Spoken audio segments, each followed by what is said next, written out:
Ya haydang akajonim. Vo, mashinchani zeraka bu akajon. Yo'q, Farsojdagi bo'lamisiz? O'xshaysiz. 95 mi 92 mi? 5.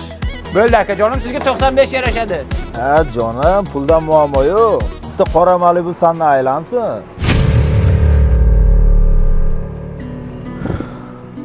Akacha. Xafa bo'lmang, siz pul topibsiz, aql topmabsiz. Nimaga? O'sha qo'lingizdagi pul menda bo'lganda, qayerdagi qizlarga sarflamasdan 2 barobar ko'paytirishga harakat qilardim. Qanday qilib? Yuring men bilan.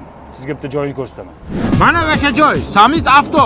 Bu yerdagi hamma texnikalar faqat pul olib keladi. Mana okaxonlari mana shu yerda mashina oldi, hammasi milliarder bo'lib ketdi. Masalan, mana shu krancha, bu ham faqat pul olib keladi. Ana Titanik kinosini ko'rganmisiz? O'sha Titanik kemasini suv ostidan mana shu krancha olib chiqqan. Misr podshohi Firavn yig'lab aytgan ekan, necha asrdan keyin Samiz Avtoda shunaqangi yuk mashinalar sotiladi. Agar o'sha yuk mashinalar meni qo'limda bo'lganda, 30 ta Toj Mahal quraman degan ekan. Piramida. Yo'q, Toj Mahal. Piramida qurgan.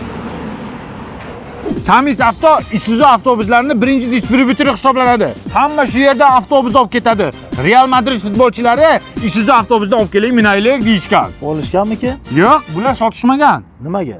Keyin Barselona futbolchilari bizgachi deb yig'lashini bilganda, akajon mashinchalarni qarang, udaran. Akajon hoziroq to'lov qilsangiz, bir pasta mashinani qo'lingizga beradi. Pulni ertasan. Lizingga ham berishadi. Shu zo'rku bular. Superi shu-ku. Hozir mana shu superi.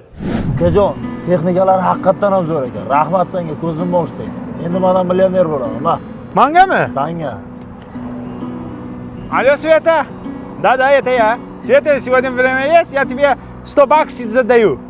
Я на меч звоню.